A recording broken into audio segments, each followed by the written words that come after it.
All right, Junkie Nation, we got another superstar here on the video chat. Gorgeous Georgian Goes delivering yet again. It's former WEC and UFC lightweight champ, now part of the PFL roster. His fight just got announced. He's fighting Clay Collard at PFL 2021, week 1, and it takes place April 14th. April 23rd. Okay. What's up, Anthony? How you doing? What's up, bro? How you doing? I'm good. Good. I was trying to memorize all your accolades, because you have quite a few in this sport. Yeah. And then I fell apart at the end. I had to do the little peekaboo, man. I really wanted to just deliver it. You know what I mean? For sure. By the way, we insisted that Anthony go from vertical to horizontal because we can't leave out the watch. Wait, what are you rocking today? Oh, man, this is an Audemars. He always comes through. What do you got, like a dozen of those? Yeah, I got a couple watches. I've been collecting them since I first started, man. So I've been in the game for a long time. I know. I lived through you, man. I think the most I ever spent on a watch was $1,200, but I was gifted one that was worth $2,000. I thought it was it until one day I was at the studio and you told me what you paid for one of yours, which I won't reveal, but it was considerably more than mine. I just kept staring at it. But yeah, man, I've always loved your swag. Now you're rocking what? Roots of Fight? Is that what that is? The Ali? Oh yeah, Roots of Fight. Yep. There you go, man. Little Ali throwback. Did you reach a status where people just threw watches at you and clothes, or is a lot of that your hard-earned money?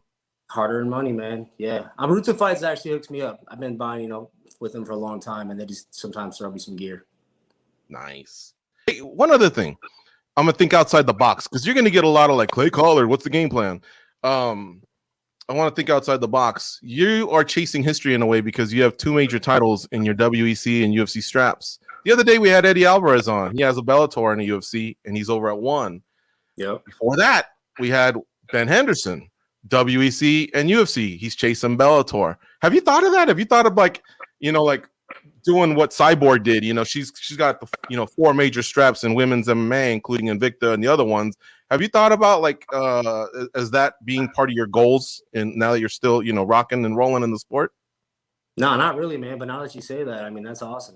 To be able to be the champion, and I have an opportunity to do it in 1 year, where I don't have to work my way up ladders. I got to just win these fights. So yeah, it's pretty dope actually. I've accomplished a lot of my career, and now it's the next chapter, the next version of myself. And this tournament format is it's already weird to think about. I'm thinking about who's next, but you got to concentrate on who's in front of you. So it's gonna be fun this year.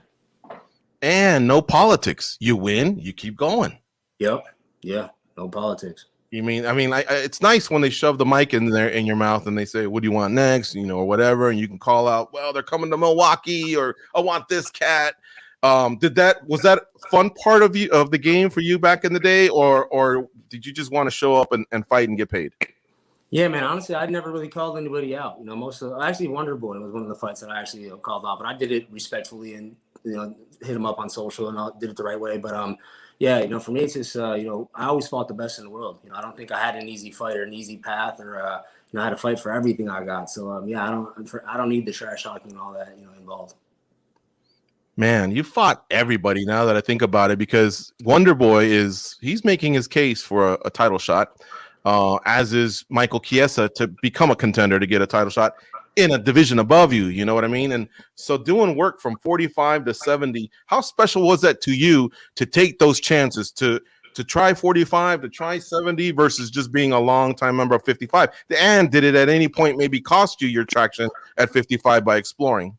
Yeah, man. When I went down to 45, that hurt. I think I cut way too much weight for them fights.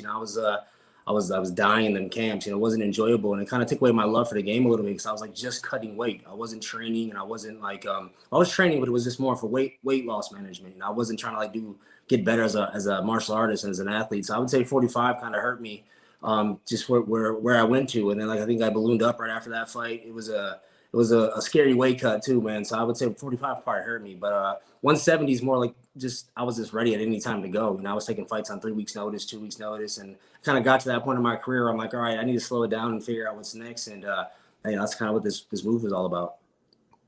Anthony, because of the schedule that you're going to have now and the pace that you're going to be fighting at, how much different are training sessions going to be, sparring, all that stuff? Is it going to be somewhat similar to what you're used to, or did you have to flip everything around? You know what? I've been pulling back from sparring lately. You know, like my last couple of camps, you know, my sparring was very strategic, and then my opponents were very strategic. You know, I go in there and I play and I do my drills and I work with the lesser guys. I feel like that there I get more work in. That's safe, you know, and then I'll do my hard rounds when I need to. So I think you know, with this tournament format, we can't risk injury. So we're definitely doing a lot of pad work. Actually at 5 o'clock, you know, in like an hour, I'm working with Duke for our first pad session of the camp. We just found out who our opponent was too. So I'm excited to go hear, you know, what he has in store for me, what you know, what the game plan is, what the schedule is. You know, I have a great team here, and I just let them handle all that. You know, you just found out who your opponent is, but before that, you had an idea of who you're going to face throughout the year. Did you do any investigating on any of these fighters, or are you just going to wait till they announce the name and now you focus on that guy? But did you go back and look at any of the names and watch any video on any of these guys? Yeah, I definitely scouted the list. You know, I know some of them, you know, from former UFC guys. Marcin Held was actually a former teammate. You know, he trained out in Milwaukee for a while. The champ, obviously. So I feel like I know who's in there, but I don't want to obsess with that because like with this format, it's gonna be quick. You know, like you said, I'll be in season pretty much until August. You know, I'm started now. It's weird to say that, but I'm in like fight season all the way through August, and I'll get a little break and then hopefully be at that final. So yeah, I'm not really obsessing with who's on that, you know, the names on that list, you know, because like anything could happen in this MMA world, and I know that. Are Anthony Pettis and Showtime Pettis the same guy? And the reason I asked that question is because new promotion, new network, everything's changing. I'm sure people put pressure as far as he's the big signing. We want him to perform. But at the same time, because of the format, I imagine just getting that W is the most important thing. But is there pressure to be Showtime or Anthony Pettis? Are they the same guy? You know what, man? When I get in there, it kind of just comes out of me. You know, I don't plan on doing these crazy moves, and like even the last fight, you know, that low kick to the spin hook kick. That's something I play with in the practice room, but it's not like something I was drilling for the fight. So it was just like my fighting style, man. I think my fighting style is flashy. And once I find someone's number and I find the holes in their game, I exploit them, and I do it entertainingly. So I think that's what makes me me. You're already in the collective talk of about the top 10 lightweights that you would start a list and then go, okay, who's in the Mount Rushmore, the top 4 ever, because of some stuff that I mentioned earlier, those straps that you've worn, the big skins you got on your wall, and of course PFL could really be, cap things off. But what I wanted to ask you, Anthony, was, do you think your Showtime kick from over a decade ago, do you think that could be in the Mount Rushmore of just flashy moves that somebody hit, in the game where you're just like, damn, that was special? Man, every time I watch it, bro, like people ask if I get tired of it. I'm like, man, that thing, like, my bad, someone just called.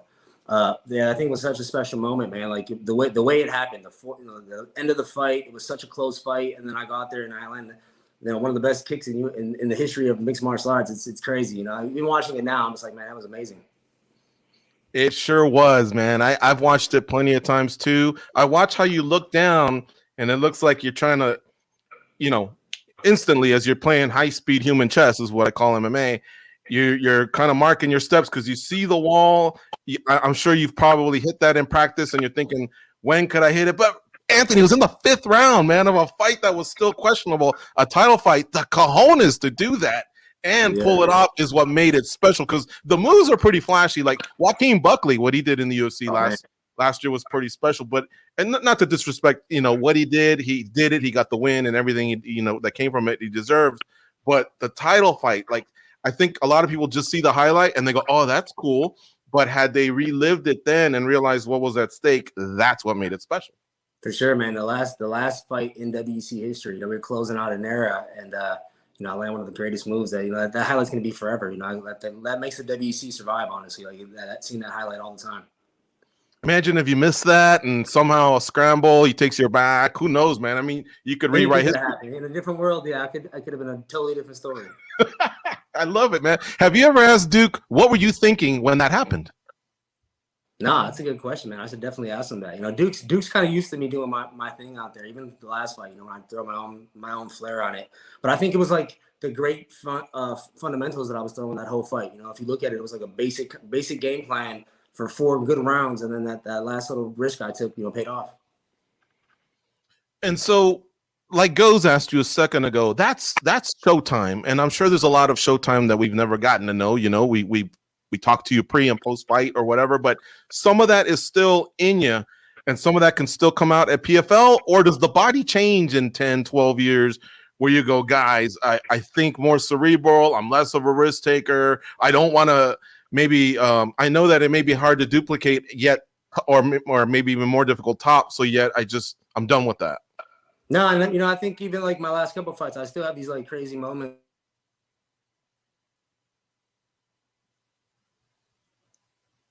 The best in the world, there's not much room for error, so I gotta like clean my game up, you know, if you will. I gotta like take away the moves that are risky, because I'm fighting such good opponents. You know, these guys are the best in the world. You know, every time I fight, I get the best of that person, and you know, I fight so frequently like the top guys. It's hard to be that go out there and have sloppy technique. It's like who can stay cleaner longer, and I think I'm learning that in my career, and I'm learning that when I can be flashy, when I can't be flashy.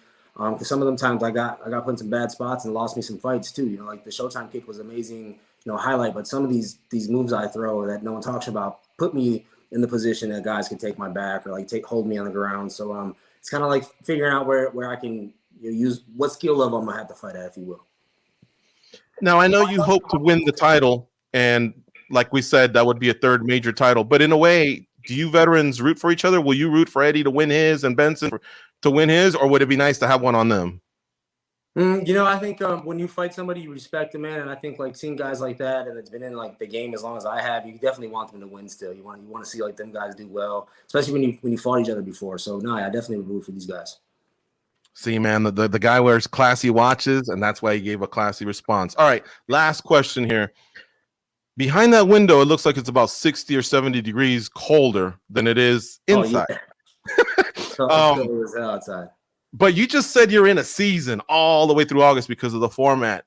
Do you ever go old school? Because you kind of have the Rocky One get up, like the gray sweats and the beanie. Yeah. If you were to go out there and jog, would your lungs kill you, or would it toughen you up? Would people see you and go, "Yo, Anthony," the way they shouted, "Yo, Rocky," because of the way you're kind of so respected and revered in Milwaukee?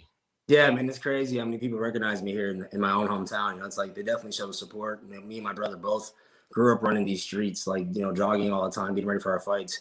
I mean, this is my 35th fight that I've been, you know, in this game for, and high levels and, you know, the highs, lowest lows in this game. So I feel like I experienced it all. This weather out here is actually good today. Today it's like 45 degrees in Milwaukee, and it's hot. You know, usually it's the last week it was like negative degrees out. So like it's kind of like nice out today. So yeah, today would be a good day to go run. Listen, I want to thank you for the time. It's going to be great to see you in the PFL format, going for a third major belt. And you mentioned your brother. He's going to be going for a title soon at Bellator. What a year 2021 can be after that shitty 2020 that we all had. If you guys were to capture major belts in the same year. So I want to wish you guys the best of luck. You guys have been doing this for a long time, and it's a blast to watch you guys, man. The Pettis brothers out of Milwaukee, you guys kick ass. Appreciate it, bro. Thank you guys for having me on.